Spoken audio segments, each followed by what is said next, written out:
Imagine holding a piece of clay, not just any clay, but a tablet etched with tiny wedge-shaped symbols. This is cuneiform, and this tablet tells a story. A grand story of power, of time, of civilization itself. This is the Sumerian Kings List. It's an ancient artifact, a chronicle from Mesopotamia, the cradle of civilization. It lists rulers, cities, and the lengths of their reigns, stretching back into an almost unimaginable past. Some reigns span tens of thousands of years. Think about that. What could that possibly mean?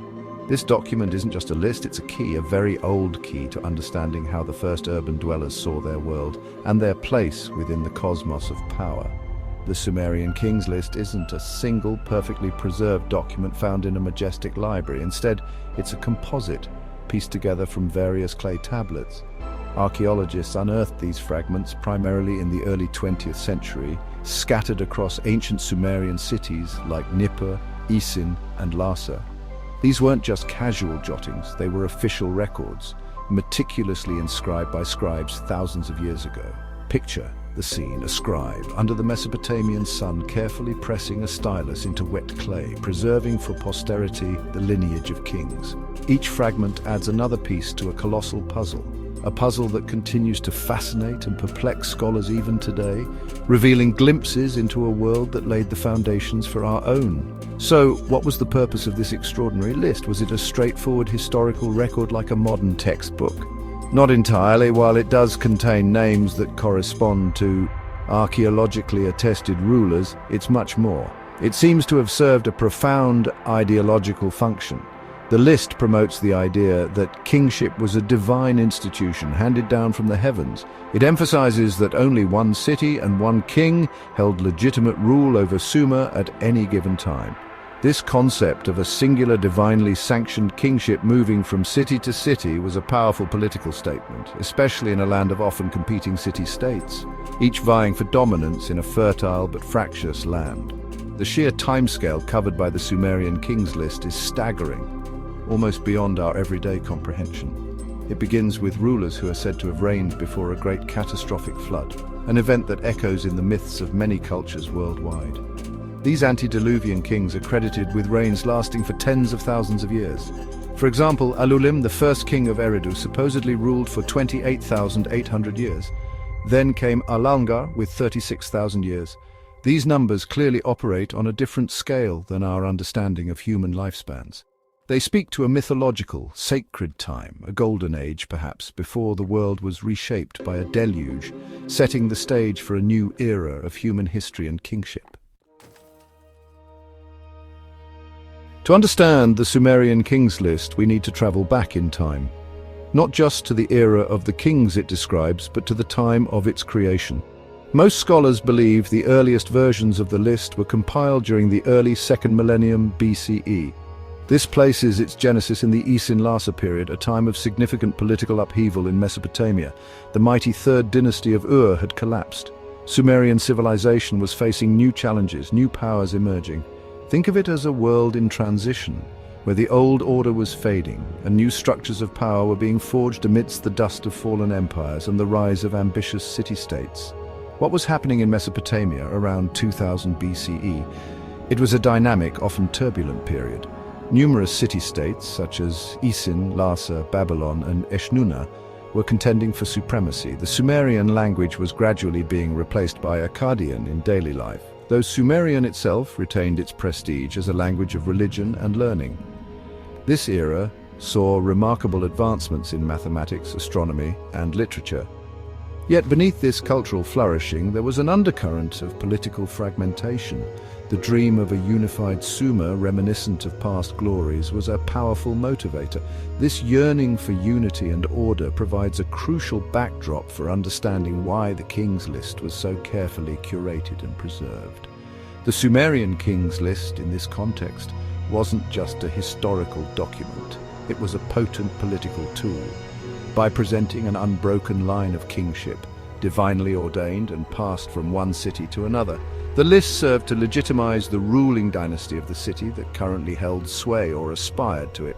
If a king from Isin, for example, could demonstrate through this list that kingship had legitimately passed to his city, his claim to rule over all of Sumer gained immense ideological weight. It was a way of saying, see, The gods themselves have chosen us to lead.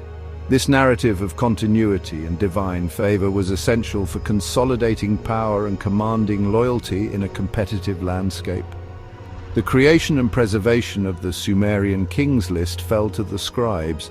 These were highly educated individuals, masters of the complex cuneiform script. They worked in temples and palaces, the administrative and intellectual centers of Sumerian cities.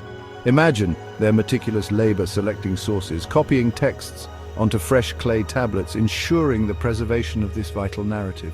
The clay itself, abundant in Mesopotamia, became the medium for immortality.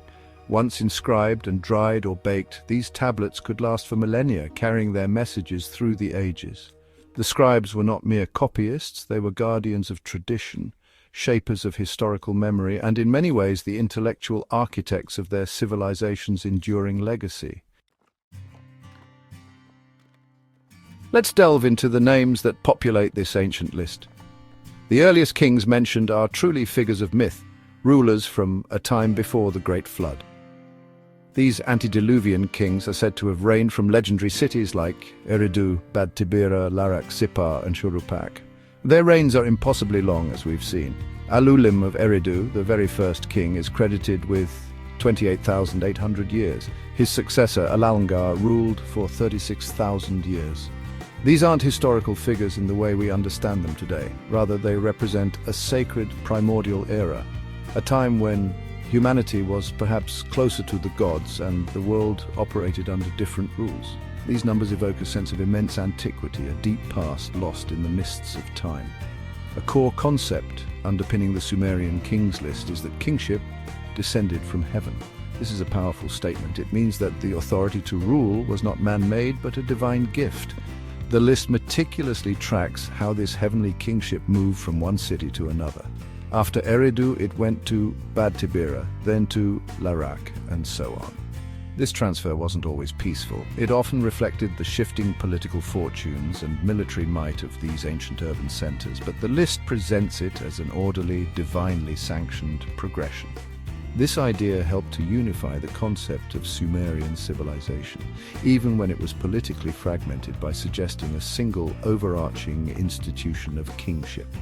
After the Great Flood, the list continues with post-Diluvian kings. Their reigns, while still remarkably long by our standards, are significantly shorter than their antediluvian predecessors, suggesting a move, however gradual, towards a more human scale of time. The first city to hold kingship after the flood, according to the list, was Kish. One of the most fascinating early post-Diluvian kings mentioned is Etana, described as a shepherd who ascended to heaven and consolidated all the foreign countries. This tantalizing phrase links him to the famous Mesopotamian myth, the legend of Etana, which tells of a childless king who rode on an eagle's back to the heavens in search of the plant of birth. Perhaps the most famous name to appear on some versions of the Sumerian kings list is Gilgamesh. He is listed as a king of Uruk, ruling for 126 years.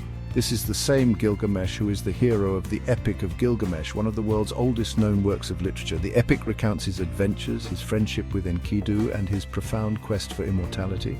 The inclusion of Gilgamesh on the kings list lends a historical anchor, however debated, to this legendary figure. It bridges the gap between myth and what might be historical reality, suggesting that some of these epic heroes could have been real rulers whose deeds were magnified over centuries of storytelling. The Sumerian kings list is structured around a monumental event, the Great Flood. The list clearly demarcates kings who reigned before the flood and those who reigned after the flood swept over. This deluge is a pivotal moment in the narrative of the list, a cosmic reset button. While there's no definitive geological proof of a single universal flood that matches the mythic descriptions, many scholars believe it could reflect collective memories of devastating local river floods common in Mesopotamia. The Tigris and Euphrates rivers, lifeblood of Sumerian civilization, could also bring immense destruction. The flood narrative signifies a profound break in continuity, after which kingship had to be sent down from heaven once more. The list chronicles the rise and fall of various Sumerian city-states as centers of power. After the flood, kingship was first established in Kish. Then, as history unfolded, it passed to Uruk, famous for Gilgamesh. Later, Ur, with its magnificent ziggurat and royal tombs, took prominence. Other cities like Awan, Hamazi, Akshak, Adab, and Mari also held kingship at different times, according to the list. This constant shifting of power highlights the dynamic and often competitive nature of the Mesopotamian political landscape. Each city that gained dominance would have sought to legitimize its rule, and the king's list, or versions of it, likely played a role in bolstering such claims, weaving their local supremacy into a grander, divinely ordained historical tapestry. So how do we approach a document that blends seemingly mythical figures with extraordinarily long reigns alongside rulers who are historically attested through archaeology? The Sumerian Kings List is not a history book in the modern sense. It's a complex tapestry woven from myth, legend, political propaganda, and genuine historical memory.